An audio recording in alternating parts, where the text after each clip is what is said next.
The planet is restless, Captain. They want their podcast. And they shall have it. I'll beam down to the surface. You have the bridge.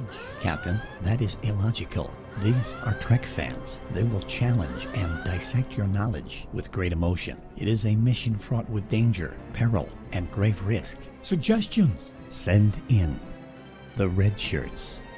You know what time it is. We just came out of the Mutara Nebula. We survived the Badlands, and we are back in the Alpha Quadrant. It is none other than the red shirts. And today we got another one for you people. Got another special guest. I think it's going to be a hot one today. Now let me just say, my co-host, one of my crew, Craig J., who just got promoted to lieutenant commander, he once again abandoned his post.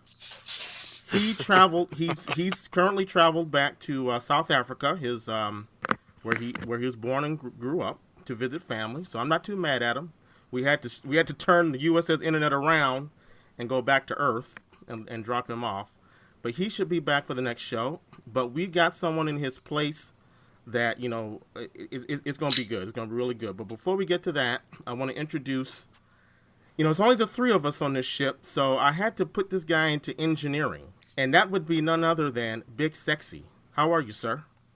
Actually, I'm cold and wet. It's raining out here today on the west side. But that's cool. And who stuck me in engineering? Well, I'm the captain. Who made you captain anyway? We'll discuss that later. The guy who edits the damn show. That's who made me captain. Yeah, I got to take that. Okay. Don't let me have to do you like Troy did Geordi now. Come on now. I'll have Rocket come up to me and say, "You passed." That Negro is dead. That was cold. You got to do what you got to do, man. Command status is command status. That's how it is. But people, it is my honor to introduce this woman. You can find her on Afronerd Radio, the Grindhouse edition, which airs Saturdays at 6 p.m. She brings the hotness to the show, people. She's not afraid to speak her mind. I'm kind of like cowering in the corner. I'm gonna have to make her number one. I'm gonna have to make her number one. Big Sexy. She's another Shelby. Okay. Oh, is that right? Yeah. Oh yeah. Wait. How did Rocket do it? He said, I know I was considering you, Data, moving up to number one, but I think you need to stay where you are for now. No. What Riker said was, Shelby, in turbo lift, if you pull an end run around me like that again, I will snap you down like you're a first-year cadet. Yeah. Well, this co-host can end run around me any day, anytime. Her name is Claire Lanay. Claire. All right, Claire, we take it outside. How are you doing? I'm doing all right. How are you? I'm doing excellent. Now, before we get into why we're here today, what this ongoing mission is all about, Claire, tell us a little bit about yourself. Gladly. I reside in Los Angeles, California, in La La Land. That's not the movie, is it? Oh, let me tell you, where I am resembles the movie not at all. Okay. I know what you're saying. That's code. I know what you're saying. Let's see. I've been the weekend co-host of Afronerd Radio for roughly a year now. Has it been a year? It's been a year. Oh, damn! I got to call in more. Wow. Can't you believe it? Wow. Okay. Know, right? All right. Okay. I'm official. I think I'm actually officially part of the family. Let's see. I've been a quote unquote struggling actress and singer for a little over 10 years. Okay. I will say that my passions would be science fiction, action. Of course, why else would you invite me to be your number one? There you go. Shelby, yes, put me up against the Borg. Like, okay, you got some confidence in me. I love it. Yeah, I'm doing a lot of training in terms of stunt work and stunt choreography. Because you hear that, Big Sexy? You hear that? Okay. Agents of S.H.I.E.L.D., Daredevil. Okay, I'm trying to get all up in there and follow in the footsteps of Ming-Na Wen and Kelly. My future wife. Listen, now to your point, I not that I'm a stalker or anything, Oh, here you go. But I did. I think I either checked out your Facebook page or your Twitter page, and I saw you were doing some acting scenes where you were doing some stunt fighting. Yo, people, I'm here to tell you, everyone loved Colleen Wing in Iron Fist. Claire, did you audition for that part? You know, that's the thing. I mean, I'm trying to figure out, like, come on, Marvel. My phone didn't ring. Because everyone loved Colleen Wing. She didn't do she had the fighting down, but she just didn't. This is how you know this term. What I'm about to say, the camera did not love her, as far as I'm concerned. She didn't have the look for me. But that's just me. That's just me. To be honest with you, I mean, yeah, would I have loved to audition for that role? Hell yeah. But the thing is that I'm afraid to even comment because, and you and I, we've talked about this. Hell, we've talked about this for a year now. We've talked about Ghost in the Shell. We talked about Iron Fist. We talked about a lot of stuff. And right now I have this resistance. Like, I just can't even bring myself to watch these things, you know? Eventually I'll get around to it. You know, part of me even wants to skip Iron Fist and just go straight to Defenders and go back if need be.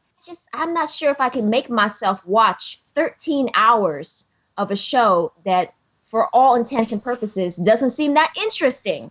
Seems like something I've already seen so many times, like with Arrow and Dark Knight and countless others. You know what I'm saying? I see. I done got it started. We haven't even left Space Dock yet, and there she goes. There she goes. Ready to go. Okay, here we go. Here we go. It's gonna be a good one. But before we get into the primary mission, I just wanted to a little note that as you all know, I've been checking out DS9. I'm on season. Am I at the end of season 3 or the beginning of season 4? I can't remember. Damn, Q. I know, but see, I put it on hiatus. I put DS9 on hiatus to check out Iron Fist, which was a mistake. That was a mistake. I know.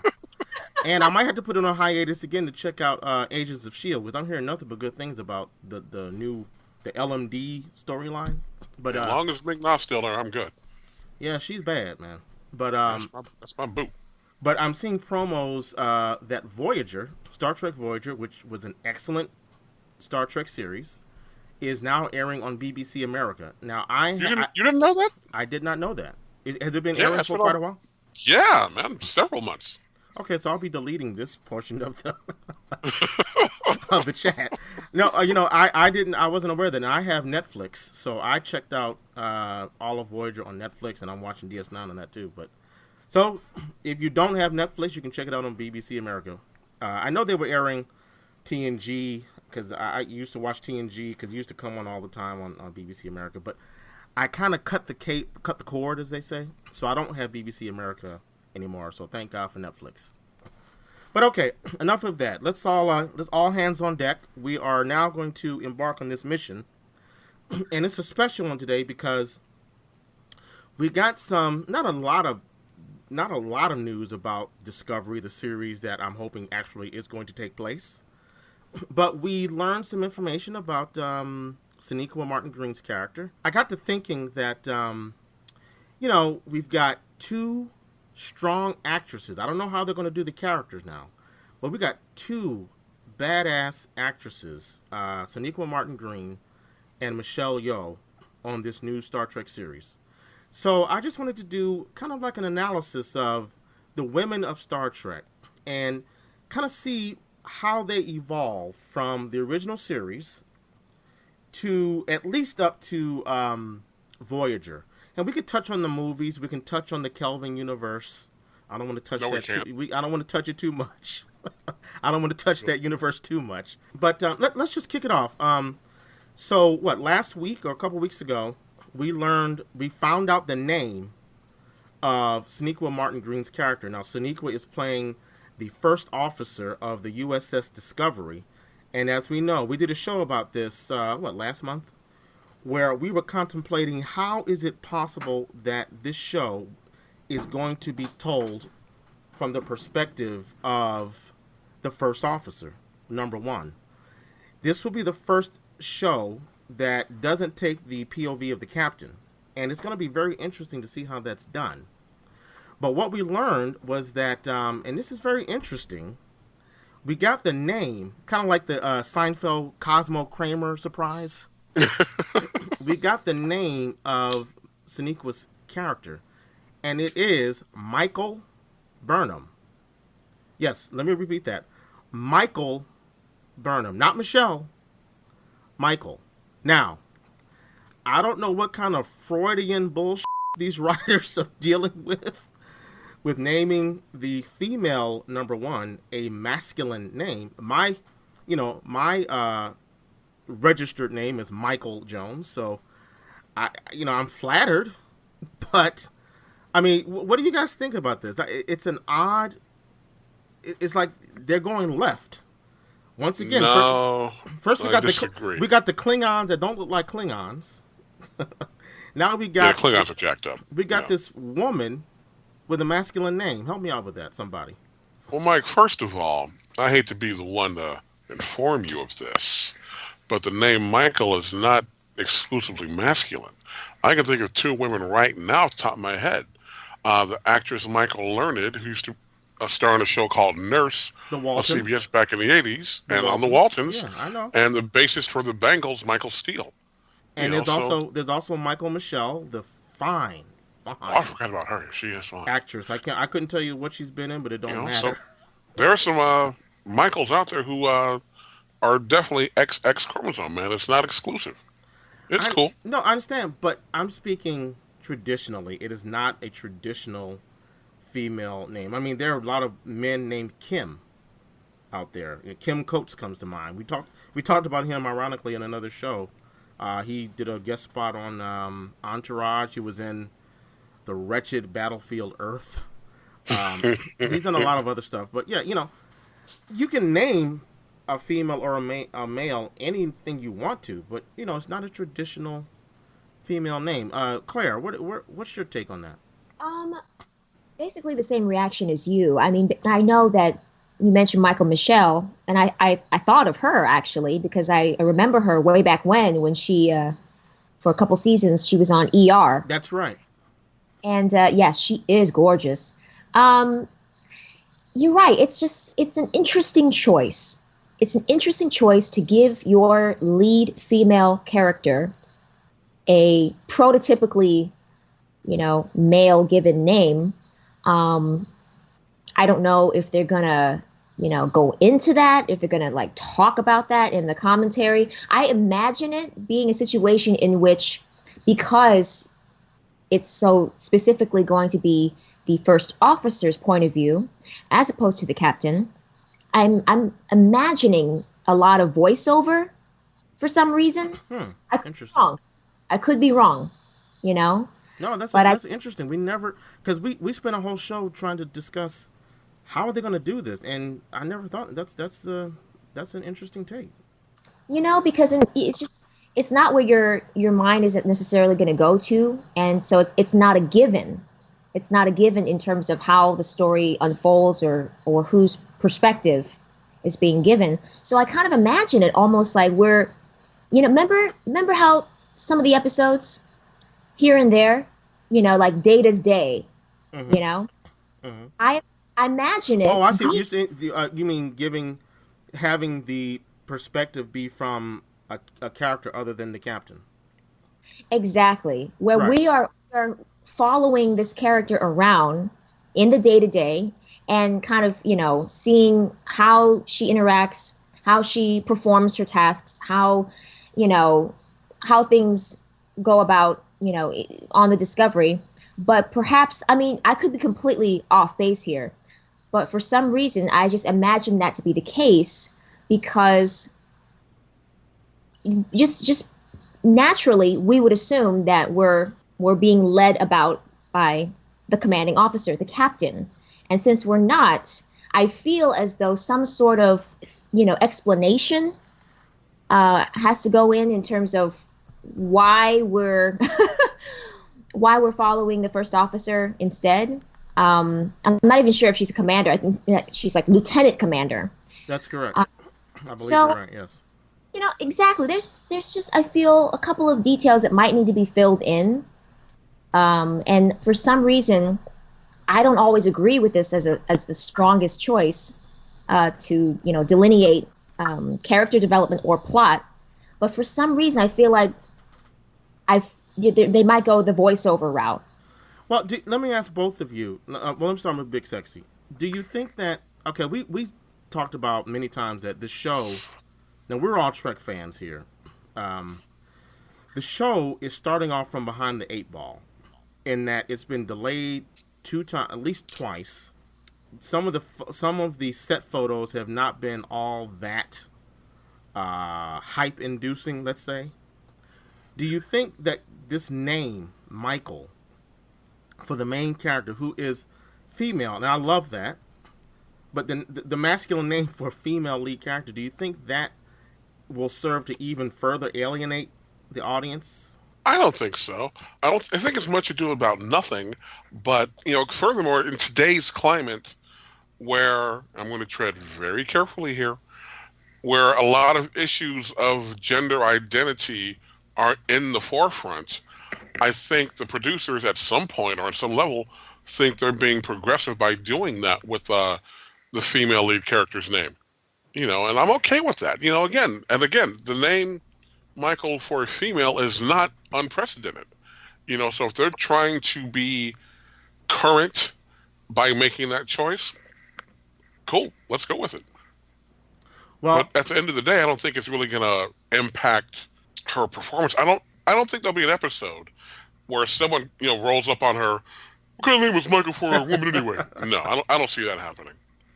Well, it's interesting because I know every now and then in Star Trek, sometimes the women are referred to as Mr. Which Sir. And Sir, correct? Right? Which is kind of, and that's why I liked how when Harry Kim called, Janeway Sir, I totally love the fact that she called him on it.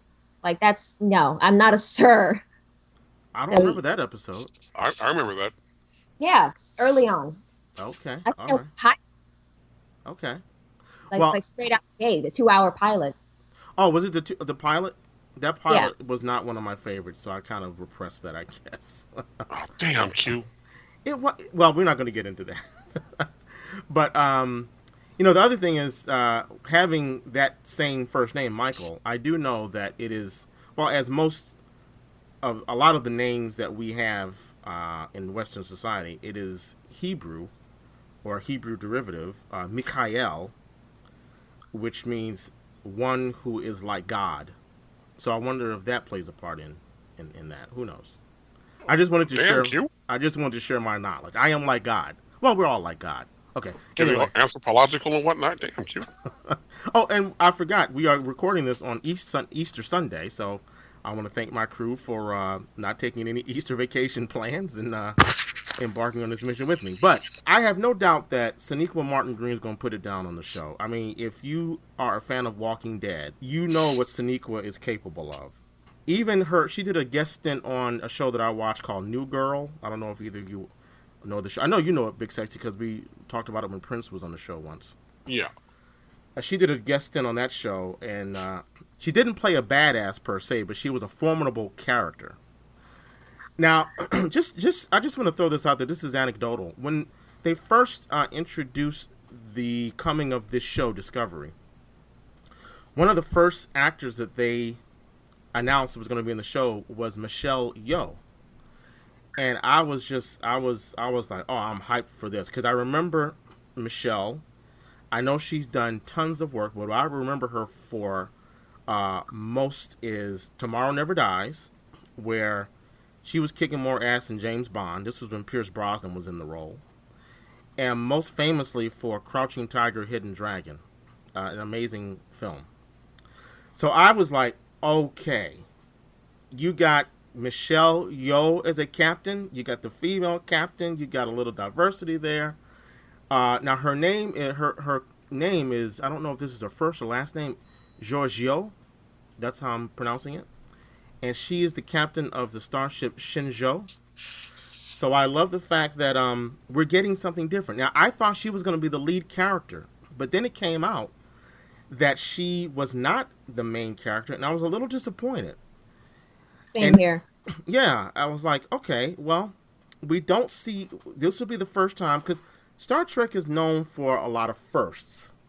And other than, and we talked about this before, other than seeing Sulu in the captain's chair in Star Trek 6, and in a Voyager episode called Flashback, which repeated the incidents, the same incident that happened in Star Trek 6, we have not seen an Asian captain in the center chair.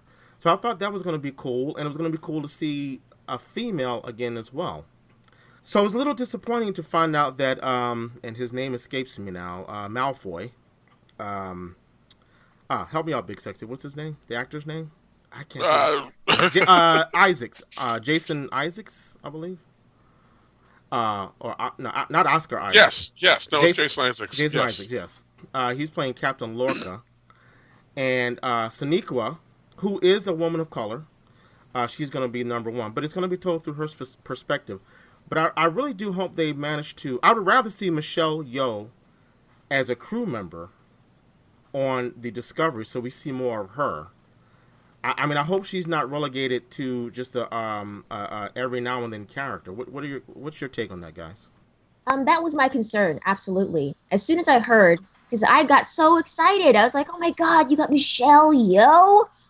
What?" Yeah, I was so thrilled. And then, of course, that excitement and exultation quickly diminished. But I am very much, on board with Sonequa.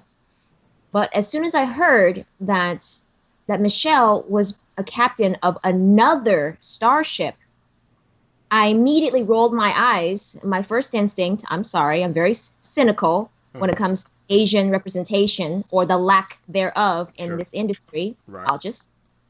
Right. So when I heard that she was a captain of another ship, immediately my thought was, oh, okay, so she's only going to be a recurring guest star, right.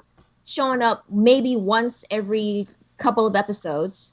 And I honestly, in terms of names, because I know I'm actually kind of with you there. I'm really with you there. What's in a name? A lot in literature. There are reasons why people are given certain names. They are supposed to imbibe some kind of meaning as to the journey we're about to go on, what this character represents or embodies in terms of personality, traits, characteristics. So I agree with you, but in this case, I get it. You're trying to be forward thinking. You're trying to be progressive. You're trying to tell us subliminally that in the future, names in terms of masculine, feminine, American, Chinese, or whatever, it's not going to matter as much in terms of being so identifiable and so specific culturally, or gender specific. So I get it. Okay, that's fine. I can let that go. I can not be concerned with that. My concern with the show is that I kind of feel like it's never going to happen. You feel like what's never going to happen? The show. Oh, yeah, okay. It's been delayed and Yeah. delayed. Yeah. And even now, they're humming and hawing about giving an exact release date. And it doesn't even seem like they've really begun production. We haven't seen any real stills. We've only seen the cast and crew out to dinner. Okay. Well, we saw the Klingons with their, we saw a set photo of what people are reporting are Klingons. I hope they're not, because they don't look like the Klingons that we know. Exactly. And that whole reboot, even in Into Darkness, with Cumberbatch and that whole shootout scene with the supposed Klingons. Yeah. we don't even know that's who they are until they tell us, because they don't resemble Klingons at all, honestly, in terms of the hair, even in terms of the forehead ridges. Yeah. Any of it. So I'm sorry, I digress. They look like metrosexual stink bugs. That's what they look like to me. Because they had on day glow contacts on. I'm like, get the what? They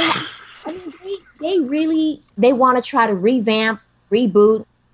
I get it, but there are certain things that are meant to be held dear, that are meant to be, Right. You know what I'm saying? Anyway, but the show itself, I have a lot of concerns. I kind of feel like it's never going to happen because they constantly delay. And my number one concern that makes me feel like it's never going to go anywhere beyond first season is the fact that they're putting it on CBS Access, on their streaming. I mean, you got to be kidding me. So I have to pay $8 just to see this show? I mean, I just like that's going to discourage so many people. Well, we discussed that as well. I'm not sure why they think that's a good idea. I know people are getting more of their content online, but if you're asking people to pay another $8, I mean, I'm paying $8 for Netflix. I'm paying $8 for Hulu. I'm paying $8 for some sites that are a little dodgy. We won't get into that. Oh. I'm paying $15 for HBO Now. I'm sure people are paying for Showtime. To ask me to spend $8 for CBS just to see one show is a little much. But I don't want to digress too much. I want to get us back. I want to chart the course back to strong women of Trek. And in doing that, I'd like to let's just do a general analysis about how women have been portrayed. We know where we're going. And by the way, Claire, listen, and spoiler alert, Sonequa just gave up a profitable gig on Walking Dead. So I know she's like, this show's going to happen because I walked away from guaranteed money to do this show. So that's a spoiler alert, everyone. So I hear you, but here's and I'm so sorry to interrupt. No. But Go ahead. I'm sure that Adrian Palicki and Nick on Agents of S.H.I.E.L.D., they were so positive that they were walking away from a gig for a guaranteed spinoff. And look what happened to that. Very good point. I can't argue with that. They got done wrong. And Adrian Palicki I thought she was great on this show. Absolutely. Yeah. But so I just want to do a broad analysis of how women were portrayed on Star Trek. And I don't know if this is insulting to do a show based on the women of Trek, like they need a special spotlight on them. I mean, but I think that, it's interesting to me to examine, classes of people who I would say, I hate this word, or would be considered, let's say, minority class in terms of their representation. And I think, we've seen over the last couple years, women in Hollywood have been putting up the good fight for equal pay. I mean, well, not even in Hollywood, just across the board. So I wanted to devote the show to this. So I want to kick it off with, and it's going to be difficult, the original series. Now, we know that this show was produced in the late 60s, from 1966 to 1969. So we're not going to spend a lot of time on that era because it wasn't good. Having said that, Gene Roddenberry, the great bird of the galaxy, his head and his heart were in the right place because, as we all know, in the original pilot, he cast Mae Barrett as the first officer of Starship Enterprise. She was to play the first officer to Captain Pike, if I'm not mistaken. And that was Roddenberry's vision. But the studio shot him down. And if I'm not mistaken, it was because they felt like no one would buy a woman in that position of power. So it's all about the time period. Now, as much as that sucks, and I know Craig J, if he's listening, he was really upset about that. He thought that was really stupid and really short-sighted. And then we got, now Big Sexy, you'll back me up on this. We've got Macgyvers from Space Seed, who was a little bit of a pushover.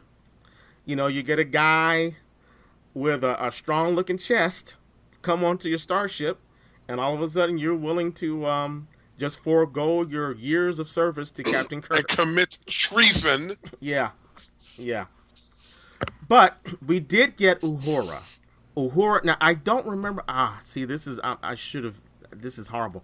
I don't remember Uhura's full name, but I think they revealed it in the Kelvin universe, the Abrams Star Trek universe. But I can't remember her full name. But we have Uhura, a black female who is a member of the bridge crew. And, people joke that, well, she was basically the receptionist. But hey, she was there on the bridge crew. And I remember an anecdote. I couldn't tell you where I saw this or read this, that during the civil rights era, during the era of Martin Luther King, while he was putting in the good fight, she was ready to quit the show. And I hate to speculate as to why she was. I can only assume she felt like she wasn't being taken seriously as a character or as an actress. I'm not really sure.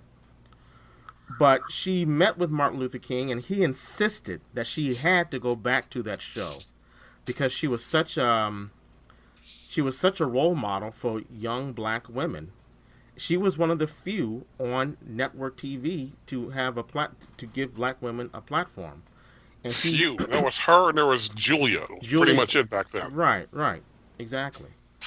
So now that's all I really got on the original series. Unless either of you have something you want to add, I cannot, because of the time period. I really can't think of. The only other character that comes to mind is I don't remember her name, but who's the woman? She played on Dynasty. She played Linda on Evans. Not Linda Evans, but the more catty one. Joan Collins. Joan Collins. She played on what is considered to be the best original series episode, City on the Edge of Forever.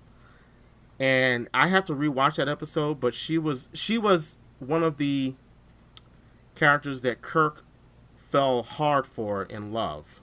And was one of the first episodes that dealt with going back in time and changing the past, but having ramifications on the future. But other than that, I got nothing. I mean, you guys got anything about this era? Were there any female characters that represented for women? You disappoint me, my captain. What do you got?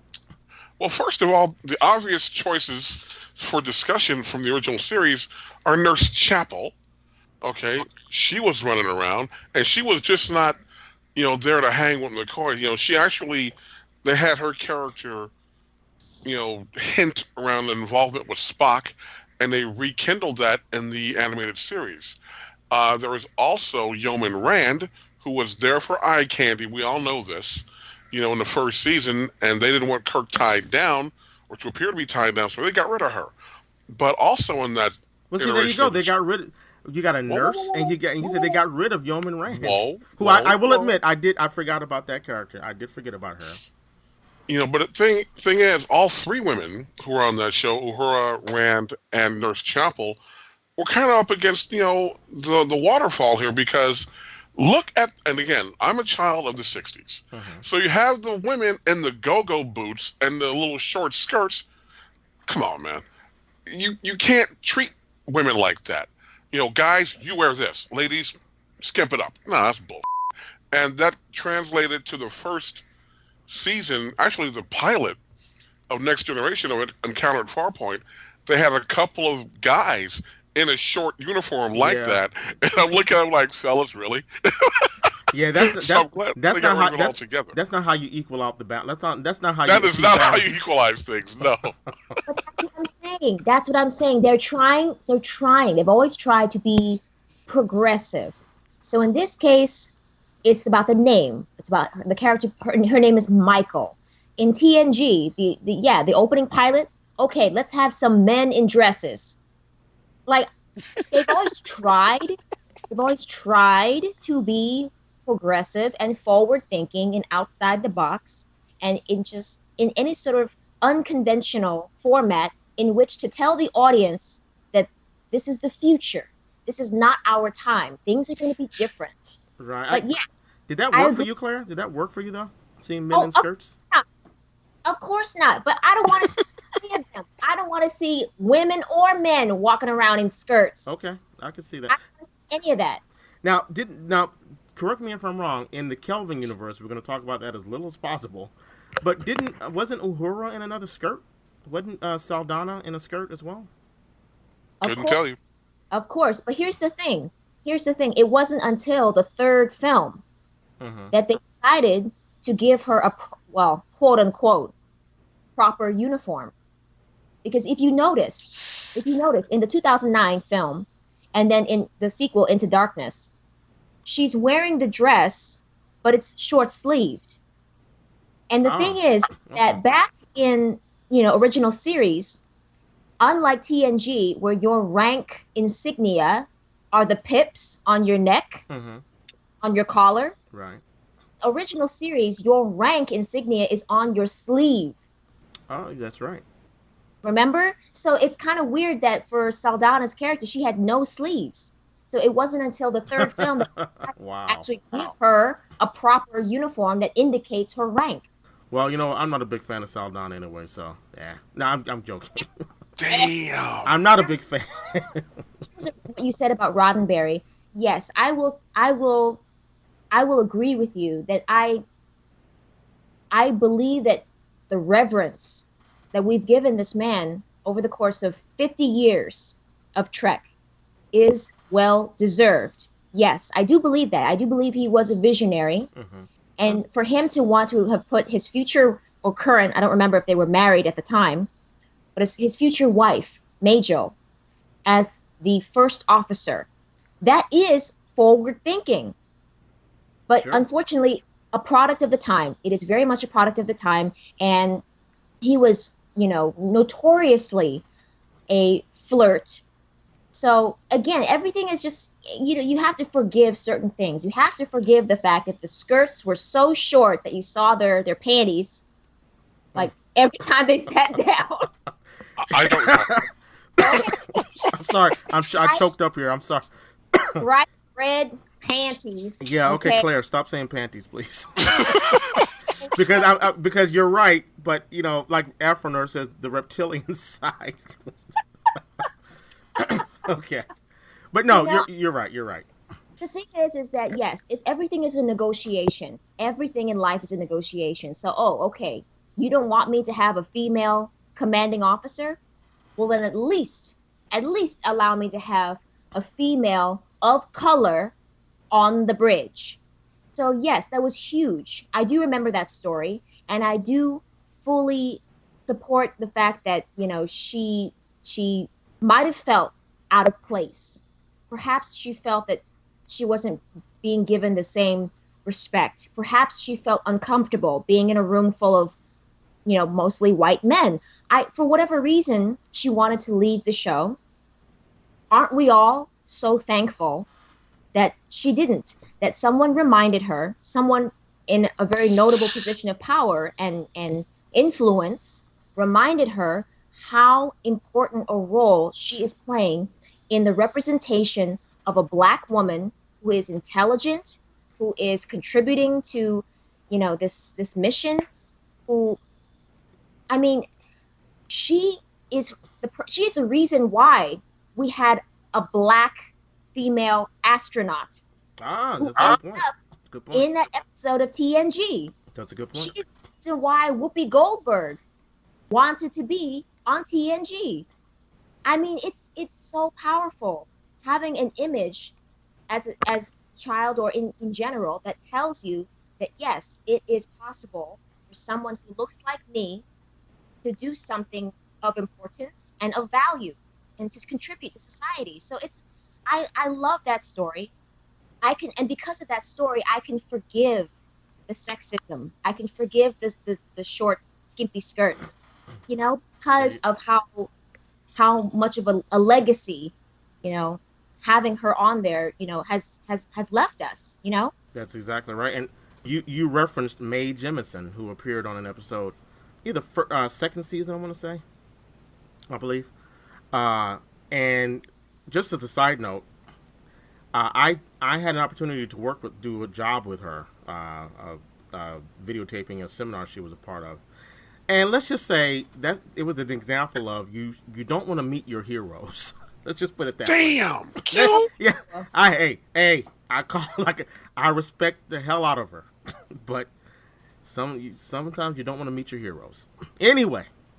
Well, hold on. Before we go forward, one thing Claire got me thinking about was, as she spoke about the differences between the pilot episode and the regular series. When you go back to that pilot episode, you see Major Roddenberry, number one, and the other woman whose name I forget. They are not wearing the skimpy skirts.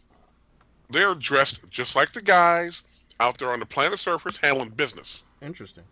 So maybe the producers came back at Roddenberry and said, you know what, look, we can't have another woman or have a woman as number one. We need to show a little more leg. That ain't gonna fly. I don't know. But in that pilot, you do have a woman in the number one position, and both women were on the bridge, and both women were dressed in uniform identical to the guys. Now here's the question: whenever they would cut to a close shot of number one, Major Barrett, did they put on the woman filter that they did every time? They did not do the little soft filter. They did soft not do filter that. and the eye light. Nope. The She glow. was whipping ass. Yeah. So now we jump from TOS. Now I want to forego the movies just for a minute, and we get TNG, the Next Generation. Well, let me just say real quick to summarize the movies, and then I don't want to go into too much detail at this time, but I don't know that the movies did a lot of favors for women. Any more favors? You had Lieutenant Saavik, who in Star Trek II, she was not. She was learning. She was learning the ropes, so I give that to her. Star Trek III, she was a little bit stronger. She kind of held it down on the away mission to the planet Genesis. She held it down with the young Spock. She was kind of like the glue of the away team. And you had Carol Marcus back in Star Trek II, who was the leader of Project Genesis. I liked seeing that. But in Star Trek 4, 5, and 6, I don't recall. Well, in 4 you did have Madge Sinclair, and that she was the first on-screen female captain, Jamaican-born. She was the first female captain we saw. Of course, like I said before, she's on screen for 2 minutes, and then her ship gets destroyed by a whale probe. Okay. Just a side note, I know I'm dissing a lot of people, but Yeah. I did some research on Madge Sinclair, and she had children. She had a boyfriend. She had kids with the guy, and then she left the family to go to LA to become an actress. And I'm like, really? Wow. Hold it. Where did you hear this? Well, it was on. I think it was either the wiki page of Star Trek Wikia page. So then, until you hear her side, you don't know, man. You don't know all the parameters and the nuances that went on with that. She's not with us anymore, so unfortunately. Then I guess we're never going to find out. That's correct. She was driven, but that's neither here nor there. And now in Final Frontier, we do get Uhura as a strong character, but Final Frontier was just a big sandwich all around. Because we see Uhura, this iconic starship commander, in a belly dancing outfit, doing an exotic dance on the planet where they have to, I forget what, they go there to rescue some people who were taken over by the renegade Vulcan. You remember the scene I'm talking about? I remember her in the outfit, but I do not recall the context of that scene at all. She was being used as a distraction so that Kirk and crew could break into the place where the hostages were being held. Which one was the one with Iman? Imam. Oh, that was Star Trek 6. She played an alien, right? Yeah. That was Star Trek 6. In Star Trek 6, I don't recall any strong female characters at all there, other than Uhura. And you had secondary characters. Like you had the Yeah. Klingon, the daughter of the Klingon Prime Minister, I suppose, but no strong character. So the movies kind of fell off. Star Trek 4, I get it. Secondary character. True. Oh wait, you did have Catherine Bach. I forgot about Catherine Bach. She was Daisy a good Duke? character. It was not, maybe it's not Catherine Bach.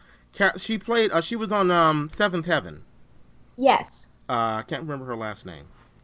But I can't think of her name either. She played the. She was the whale. Biologist. Yeah. She's smart enough to know that there's something going on here, and she's like, "Let me guess, you're from outer space." And classic Shatner charm. He looks at her and he says, "No, I'm from Iowa.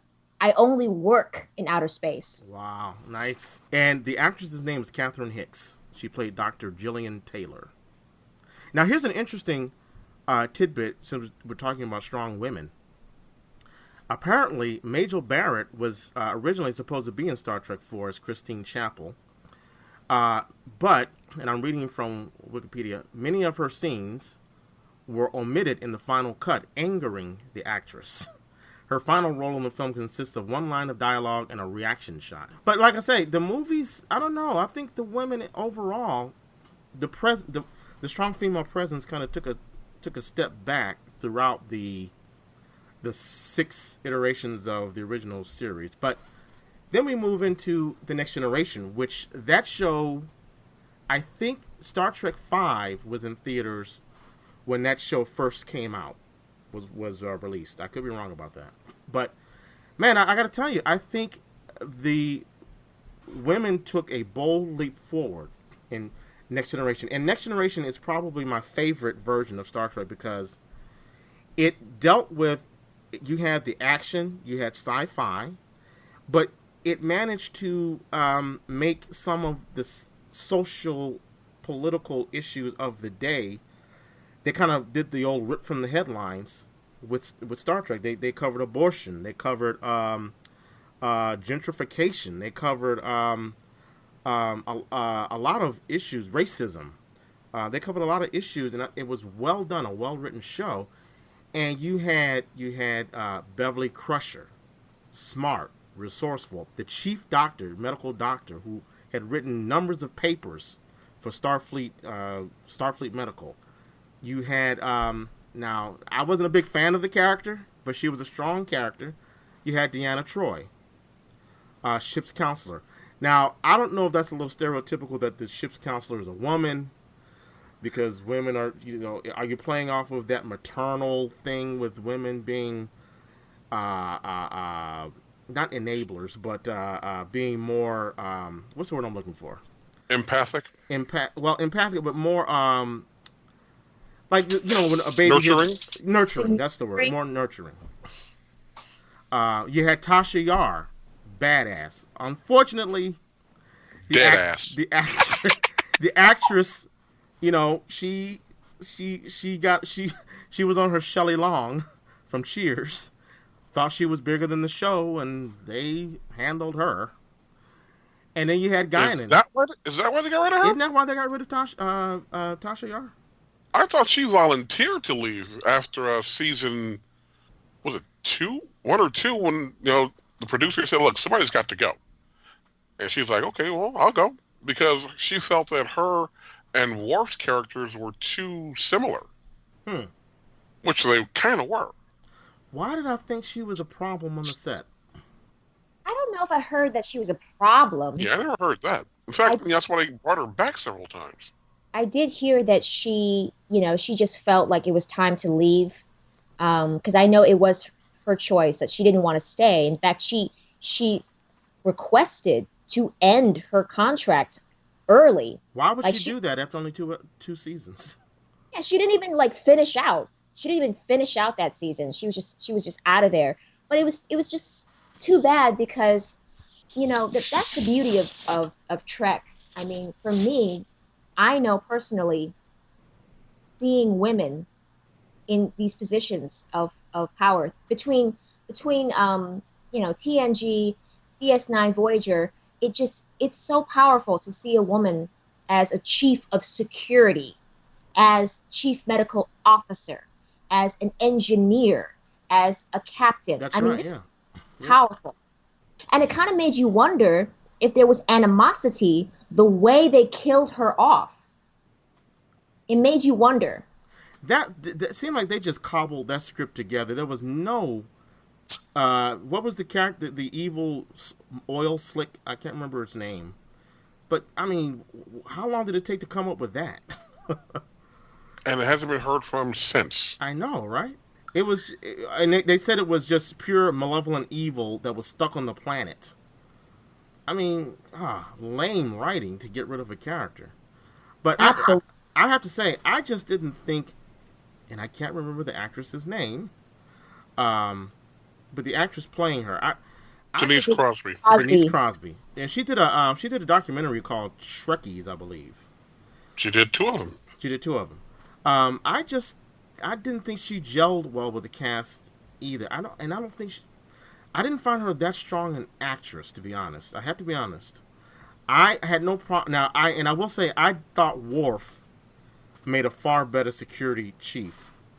Not to say that they couldn't have cast another female that would have been much better than Denise Crosby. I don't think she was a good fit. But you know what? Ultimately, while I can appreciate the significance of her character being there from jump, everybody unanimously is in agreement that when she left the show, the cast and how they had to kind of shuffle things around, meaning that Geordi and Worf were no longer at the con, that Geordi was now chief engineer and Worf was now chief of security, moving people around into a more significant role of prominence and power and authority in their expertise, I felt strengthened the show, strengthened the cast dynamic, because her being there, it's just one of those things where you have to cut each slice of the pie even smaller. Mm-hmm. Does that make sense? Yeah, I hear what you're saying. And I who was the chief engineer prior to Geordi taking that position? It was multiple actors. There was that one guy. Oh, jeez! When they separated the saucer section in season 1, and they left Geordi in charge of the ship. Yeah. And he called the guy up from engineering and said, "Look, you need to come on up here." Well, I'm the chief engineer. He's like, the captain left me in charge. This is driving me crazy. Exactly. They've had multiple actors fill in that role. I gotta look this up. Well, I gotta tell you, I think LeVar Burton, I think he owned that role once he got that position. You were gonna say something, Claire? No. But you're right. You absolutely. Once he took over, that became his domain, I just felt like now we're cooking. Now we are able to really see Geordi and Worf shine, because you're really giving them something to do. Unlike when you had Tasha there, and occasionally Worf and Geordi were at the con, it felt like their talents are being wasted. We're not really seeing their full potential or purpose, honestly, in terms of why these characters should be deemed any more valuable or significant than any of the other bridge crew that we see on rotation. So I would agree. I think it's great that we got to see that. We got to see a taste of a woman in that role, with the short hair and everything, very powerful. And in fact, it's funny. It's very funny to think about the fact that Denise Crosby and Marina Sirtis originally were auditioning for the opposite roles. Oh my God. I cannot picture Marina Sirtis as the chief security chief. Agreed. Because they wanted Denise. They wanted a blonde, kind of like classic beauty, Grace Kelly type as the counselor.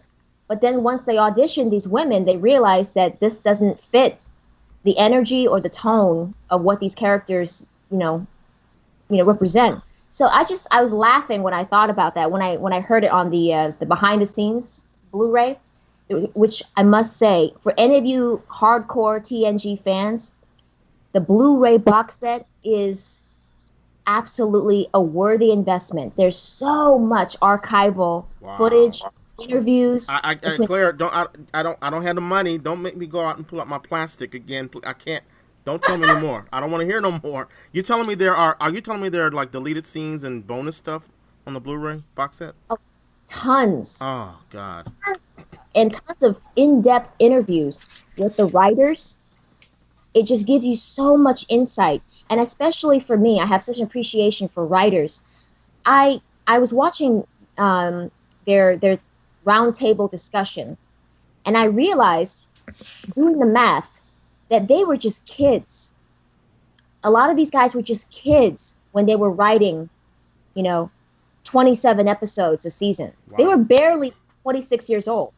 Well, and they were my hat is off to them. If they were that young, there were some clunkers. You're going to be honest about that, right, Claire? There were some clunkers. Of course, and there was a changing of the guard between the first 3 seasons and the remainder of the show. There was definitely a changing of the guard in terms of the writers' room, showrunners, the overall vision and tone of the series. You can tell it kind of really locked in more towards like the 3rd or 4th season. Yeah, well, you know what? The show locked in for me when they got, I think it was season 3, when they got out of those god-awful skin-tight uniforms. That was not a good look. Okay, the guy was Chief Engineer Logan. Wow. That's who that was. And then he's an ass. He was a big ass. And then they gave Jordy the gig in season 2, I believe. That sounds right. But I want to move forward, and I just want to give a couple of shout outs, and I want you guys to comment as you see fit. I got to shout out, there are 2 female characters. They were not mainstays. One of them was. One was just a walk-on. But I tell you what, this female was such a bad ass. Oh, it's a sin that they did not write her into another show. And I'm talking about Rachel Garrett. Rachel's pretty bad. Rachel Garrett. Enterprise C, Yesterday's Enterprise. I love that woman. Great episode. She was do or die, ride or die. She was like, this is my ship. And it's weird because she, Yesterday's Enterprise is a classic. I don't have to go through what that was about.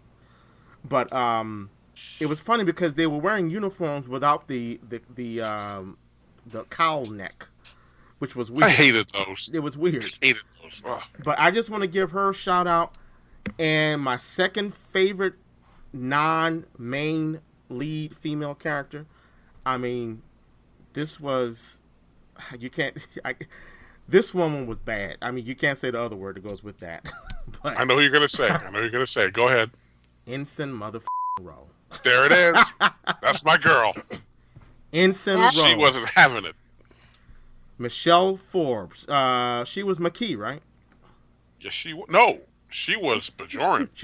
She wasn't. I know she was a Bajoran, but I thought. But then she sold out to the McKee at the end. That's what it was. Turned on the final episode. Right. That was my girl. Right. And I remember her saying something like I can't remember the situation, but she betrays Picard, and she says someone, please tell Captain Picard I'm so sorry, or exactly. She told Riker that, yeah. She told Riker, yeah. But I'm telling you what, she was such a strong character. And Big Sexy, you told me, and we're going to transition into the next series.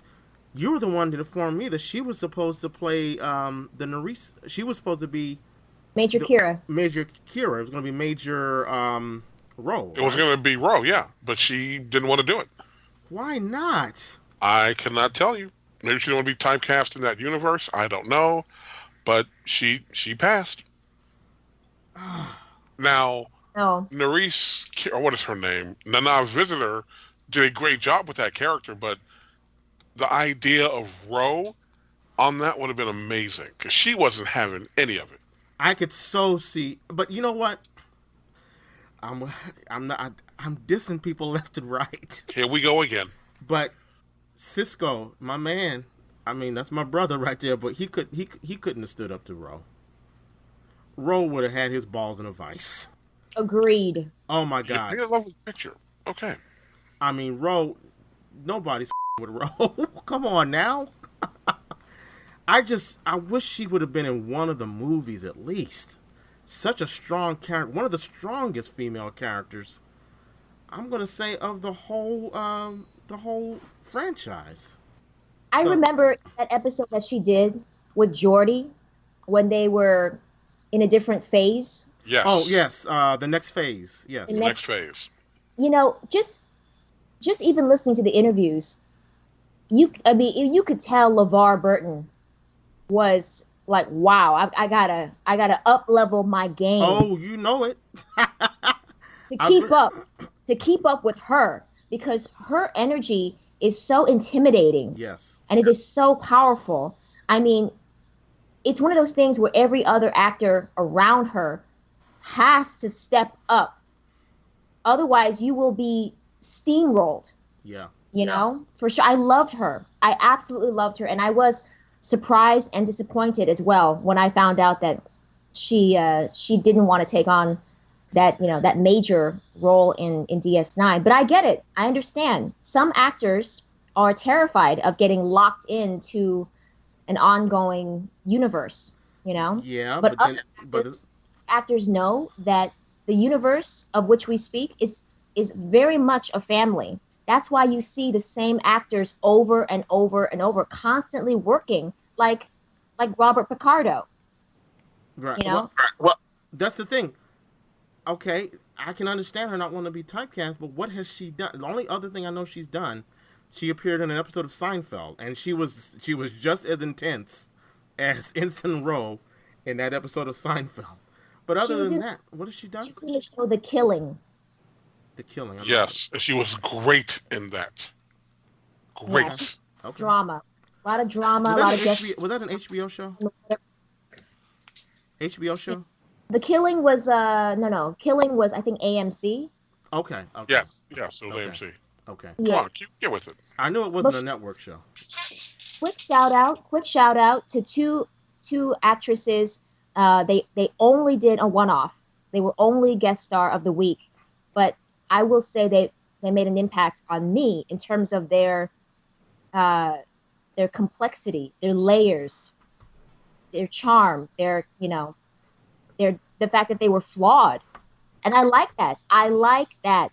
Do not try to put women up on this princessy, vessel of being something that represents, just feminine and good and sweet and no, women can be just as vile, just as bad. So I'll say this: two characters that I found immensely fascinating, Vash and wait, oh my gosh, I can't remember her name. Oh, shame on me. I can't remember her name, but she was one of the rebels in this city and she was sexy as hell. They had her in that cat suit. I was like, oh dang, okay, go on now.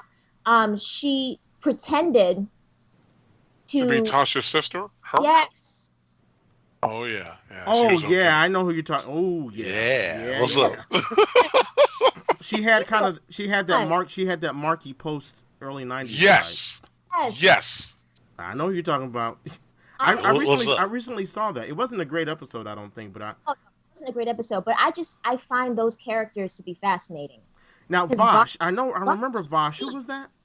She's a thief. She's a con artist, and she met Picard on Risa. Was that Devil's Due? That wasn't Devil's Due. No. You're thinking someone else. She was delicious. She was fun too. Oh. No, Vash, she also came back in the DS9. Oh, I remember Vash. Yeah. Yeah, she was gallivanting with Q.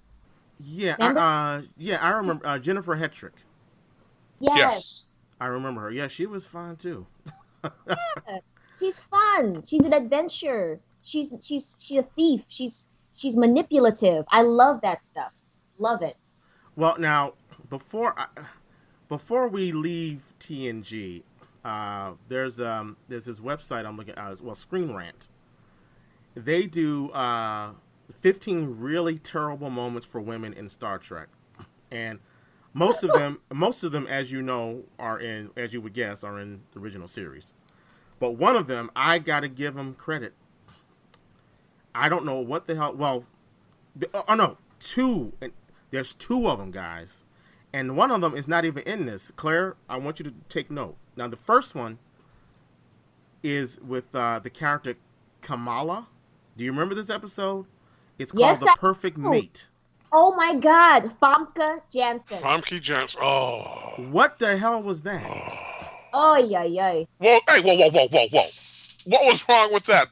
That was a great episode because well, she's hot. Yes. Well, yeah. But... You have two warring factions, and in order to squish the beef, they had her. She was Listen, don't say squish the beef, please. Can you reword that? That was terrible. Jesus In order Christ. to end the conflict. Thank you. How's that? Is that better? Much better.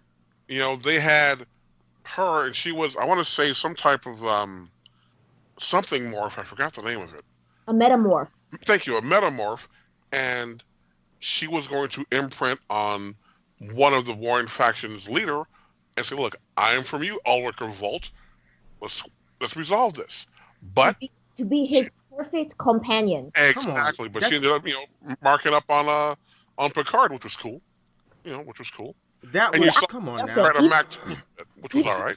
That episode structurally is a feminist nightmare. Yeah. Okay. Structurally speaking, that is true.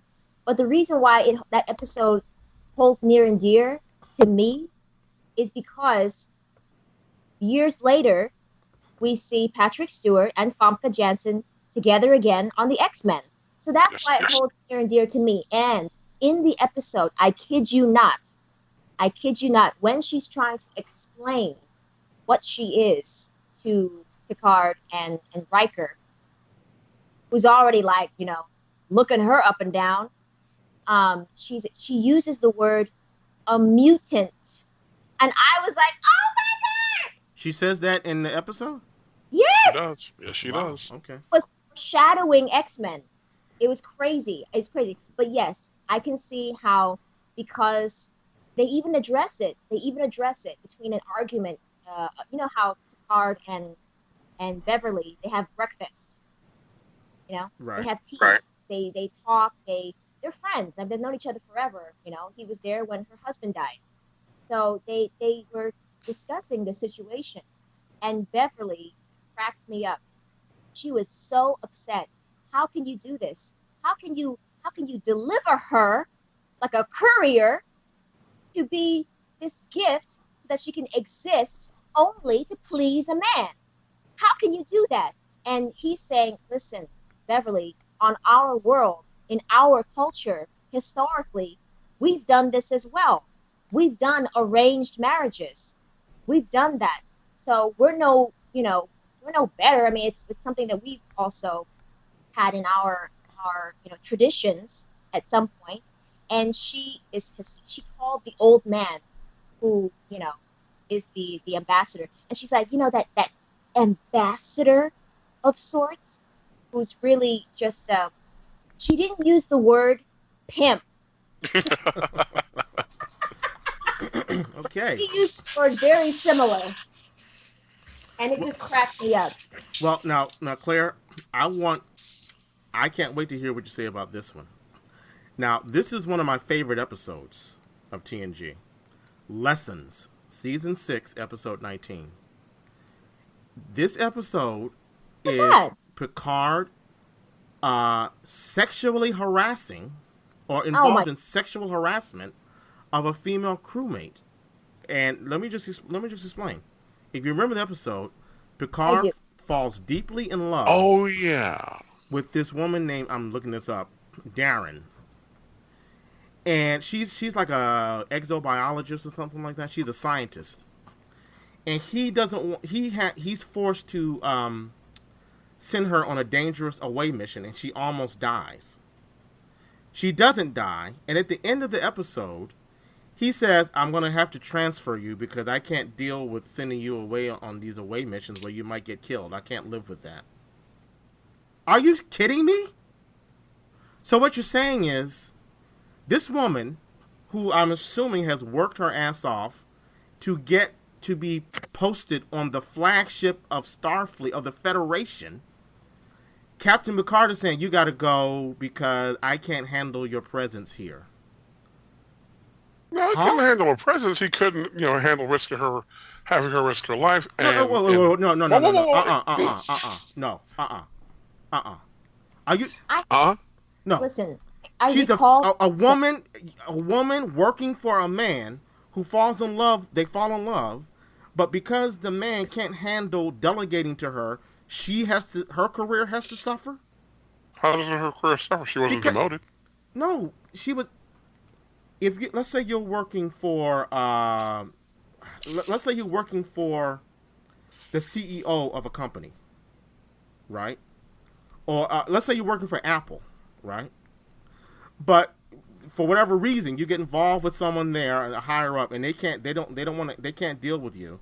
So they say, well, listen, I got you a job working at Sam's Electronics. Do you think you might be a little pissed off that you have to leave Apple, one of the biggest? See, you are adding a layer here. We don't know where the girl went. Exactly. I don't know. It's that comparison, but I do understand some of what you're saying. I don't exactly recall the nuance of the episode. All I remember specifically is when he's playing the flute and she's playing the piano. That was beautiful. That was beautiful. Beautiful. That was beautiful because, yes, every now and then we do need to see, some sort of exploration into his psyche. And when that episode, which it's referring to, calling back to, the episode in which the probe imbues those memories, a lifetime of memories. Oh, you're talking about the inner light. The inner light, a beautiful gem. Very unique. It won the Hugo Award. Emotional, truly an emotional episode, and I'm so glad that they kept the flute to call back on, because that is something that would seriously affect you, for the rest of your life, having those memories, But anyway, when they played the song, which he originally learned in that episode, and they're harmonizing and they're playing together, and she's got that little roll-up keyboard and everything. It was so sweet and it was so beautiful. So I'm conflicted. I'm conflicted because I know that nostalgia is a powerful thing and it allows us to forgive a lot and overlook a lot. I'm aware of that. But in terms of what you're saying, we don't necessarily know that she ended up in like a Siberia, of getting transferred. But if you're working on the flagship of the Federation, you don't want to leave. Riker was there for 7 years. People were saying, "Dude, why are you still here?" He said this is the Enterprise. That's why. You think she wanted to leave? Let me just read this real quick. This is a synopsis. You can read this on memoryalpha.wikia.com. Lessons. Last paragraph, last act. Picard and Daren realize that they can never have a relationship while she is under his command, where he is responsible for putting her life in jeopardy in the line of duty. Well, I kind of think that's bullshit because Captain Picard doesn't mind putting anybody else in. I think Captain Picard is seasoned enough to know that it is what it is. But okay, they discuss whether one of them could give up their career and follow the other, but immediately realize that this would not be satisfactory. Hence, get this, Daren decides to apply for transfer. Why does Daren have to apply for a transfer? Wait, whoa. Let's think about that for a moment. Because now that you mentioned that in the synopsis, I don't have the episode in front of me, but isn't it possible that when she came back from the mission, he was all like, "Hey, baby, I was worried about you." She's like, "You know what? I'm not having this. I can't do my gig if you're going to be mother-heading me. I got to go." No, I wasn't like that too. It was very melancholy, but it wasn't so one-sided though. This is from the writers. I got to say to the writers, and Claire, I guess you disagree, but I can't believe that they shouldn't have set it up where one of them would have to leave, because Picard's not going to leave because that's the show. He's the star of the show, and to have this woman say, "Well, I'll put in for a transfer from this ship that it takes years to get posted to, and you have to work hard."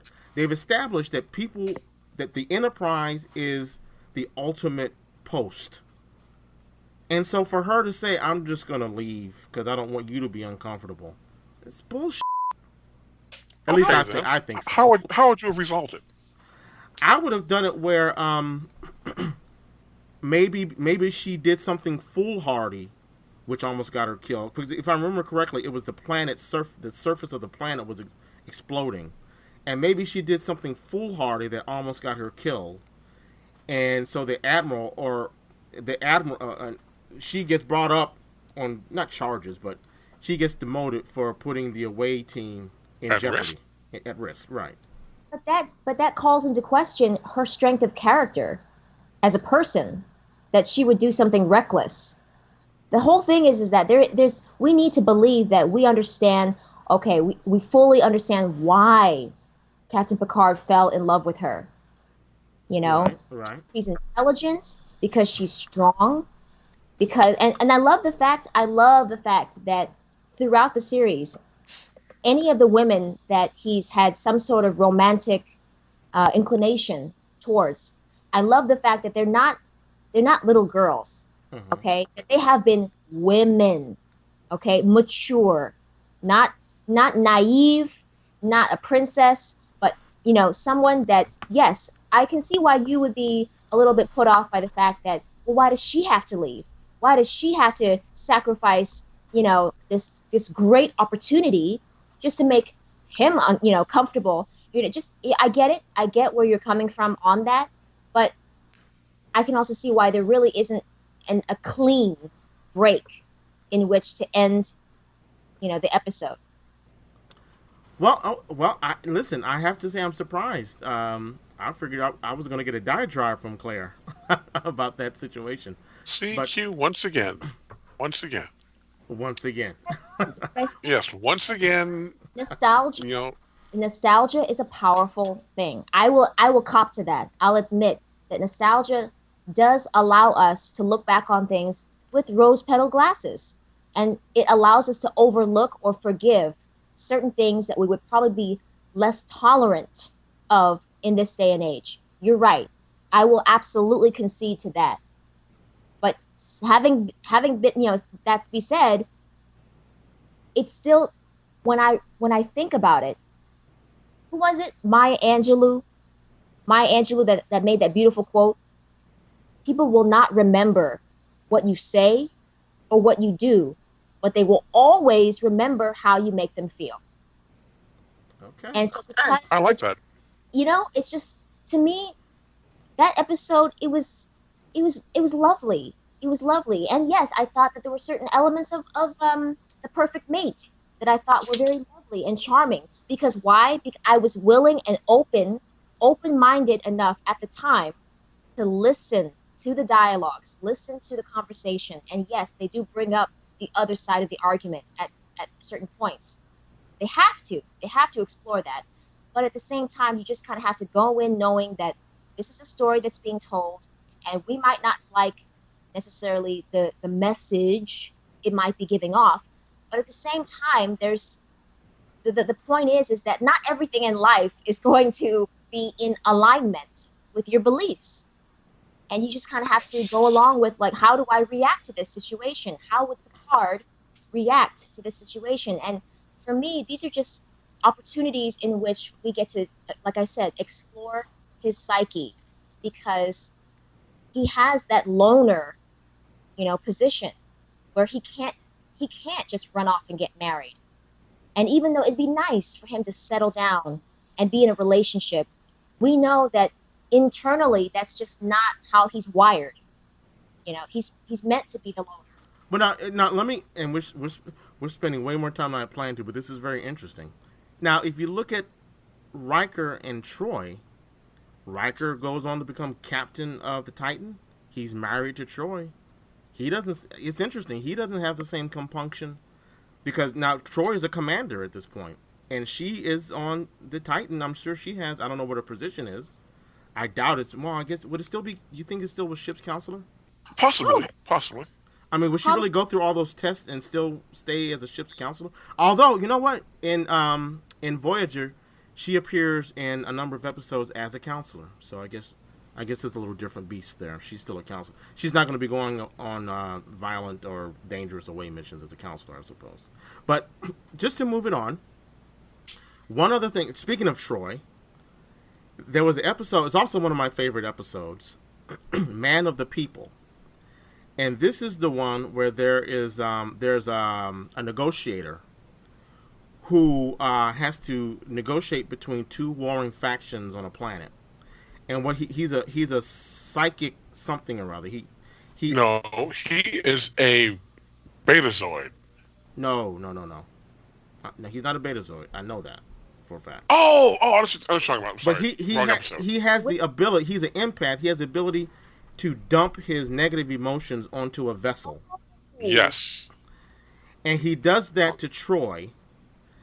And even though it was good, and Claire, you spoke to this, it's good that, maybe this isn't such a negative thing, because you said it best. It's good that all the women were allowed to be sleazy and flawed and all this, and that's a good thing. They can't all be virtuous and strong and virtuous, because they're not. Then they don't become real people. So in this episode, we see Troy getting her groove on with a young ensign. As a result of being poisoned by this guy's negative emotions. Remember that scene? Oh yes. And then Riker walks in. That's right. Yes. And the guy's like, "Sorry, Commander, get your ass out of here." Let me get my shoes on. And you know the ensign was down on lower decks talking about, you know what I hit last night? Shoot, let me tell you what happened. Now, if any person on the ship got sent to Siberia, it was him. I guarantee you Riker got rid of his ass. So you had Troy getting her groove on there. Were there any other female characters that we had Pulaski. I know you liked her, Big Sexy. I liked Pulaski because, she had a link to the original series, and I like what they did with her character a lot. Yeah, I hate it. Different energy. It gives a different energy having an older woman bring in that maternal quality. She was very shrewish. I loved her interactions. I loved her interactions with Data. Yeah, I like when she did cool. The tea ceremony with Worf. I thought that was cool. But she was more like, I'll give her credit. She was kind of like more like Bones. She reminded me of a female Bones, a little bit crustier around the edges. But compared to Crusher, yeah. Give me Crusher any day. And speaking of behind the scenes, I mean, listen, they didn't like Gates McFadden. Here. We talked about that, yeah. Like her. They didn't like her, but the audience... Why didn't they like her? I don't necessarily know because obviously I wasn't there, but perhaps it was because Gates, had the tendency to open her mouth about, well, why are the women saying things like this? Or why can't a woman do this? That's what I thought. She was kind of like the female Edward Norton, right? Yeah. She was a little bit wait a second, if this is the future, then why are the women saying these backwards things? And why are we? And she kind of had a tendency to complain about certain things that she felt weren't very progressive or feminist. And the problem is that, you're still dealing with people that have a little bit of that bent in their worldview. Even, I think she might have butted heads with Roddenberry. So they wanted her out. And they wanted to bring Pulaski in from original series. But the problem is that the audience preferred Crusher over Pulaski. So they did the switchback. And that's why you had a lot more episodes that were Crusher-centric. I ain't mad at her. Because two of her, there are two episodes that were centered around her character. Remember Me, which is a dope episode. Loved it. I'm sorry, you just said dope. I said dope. That's right. Loved it. And there was another episode where she kicks some ass in the shuttlecraft with this lizard alien who's trying to fly her into the sun. That was a good episode. Yes, it was. All Beverly-centric episodes were good episodes. No. These are the ones I remember. The one where she fell in love with the ghost. Exactly. Her grandmother. Yeah, Sub Rosa. Yeah. That was some bullshit. You're right. Okay. Damn, how are you going to prove the captain wrong so easily, Big Sexy? Damn. I think you answered your own question. So, all right. So, and then we had, of course, we can't forget Guinan. We mentioned her before. She was a strong female presence. I don't know that she had a lot to do on the show. There was a lot of setup with her that we never saw paid off. For example, in Q Who, where we introduced the Borg, they intimate that Q and Guinan have some sort of history because Q says, "Get this imp off your ship, Captain. She's not what she seems," and we never find out what that's about. And then that was a great episode. Yeah, that was a good episode. And in Time's Arrow, where Guinan and Picard act like they used to be lovers in another life. You're very special to me, Captain. It's like, whatever. But, come on, man. But that was a great opportunity. See, to me, that's what, I love time travel. I'm a sucker for anything that has to do with time-space continuum and all the different paradoxes that, you might run into should you change any details, or should you find yourself in a temporal causality loop. And I thought that Whoopi Goldberg was such a fine addition, because she and Picard even have that debate where what she's really talking about with that episode, The Measure of a Man, when they debate on Data's sentience and his right to be quote alive, as opposed to Starfleet wanting to treat him like a machine that can be dismantled and duplicated. And so her conversation with Captain Picard really is the linchpin, because she, without even saying it, she's talking about slavery. Yeah, yeah. But it's funny you say that, because this I respect what you said. I was not a fan of Time's Arrow. We discussed that on another show. I did not really like. Well, Big Sexy, you know that. We talked about it. We talked in our two. And you're still wrong, man. You're still wrong too. But Claire, it's interesting you say that, because I thought, and we're getting a little off topic, but I thought that Data had the better philosophical argument when he says, and it's about another black character, where he says, Captain, Geordi's visor is superior to humans, the vision of humans. Am I correct? And he says, well, yes, Data. Well, then why is it that we don't have humans gouge out their eyes and supply them with visors? Something along those lines. I thought that was, to me, that resonated with me. And this is just anecdotal. It has no relevance to what you're talking about. But if we're talking about philosophical arguments, I respect what you're saying, but that one really resonated with me. Oh, I hear you. And that's an excellent point. Yeah. That's an excellent point to be made. But I just felt like Guinan, I'm a fan of Whoopi Goldberg's. I just thought her character was underwritten. She was basically exposition. Anytime they needed to explain something, that's when we would see Guinan. And I just thought they could have, unless I'm forgetting an episode, we got a lot of material here. We got, 7 seasons of TNG. I just thought she was there to just discuss things so that the audience could be brought up to date on exposition, or things could be explained to the audience. I wouldn't agree with that. I believe that Guinan was always meant to be a window character.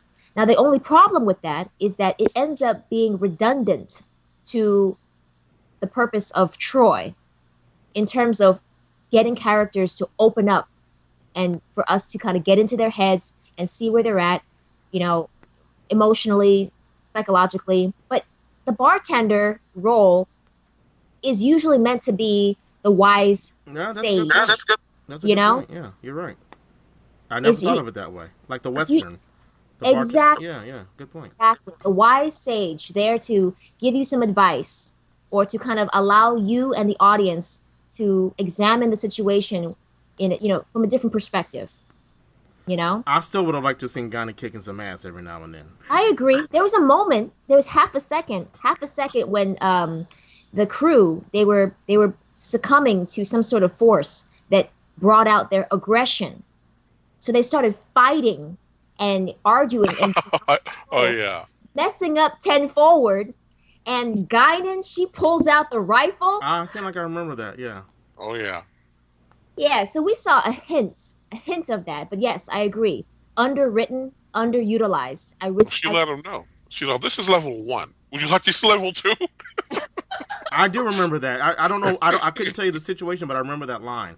But you know, Guinan, she kind of messed with my boy Worf when she gave him, and I said this before, don't be giving Worf prune juice. Don't do it. Just don't do it. I don't want to. You know, that brings a new meaning to the word Klingons. Okay, moving right along here. And on that note, he was raised by Russians. that is true. Yes. A lot of borscht. Now, on that note, we are going to take a layover on DS9, and we're going to take some shore leave. I told you, with Claire on the show, it's going to be a hot one. We went a little over, so we're going to break this up into 2 parts. So the plan is that usually we put out a show every 2 weeks, but we're going to follow this up within a week, and we're going to continue this voyage. We're going to, like I said, we're going to stop over at DS9, get some shore leave, recharge our batteries. So until then, we will see you next week.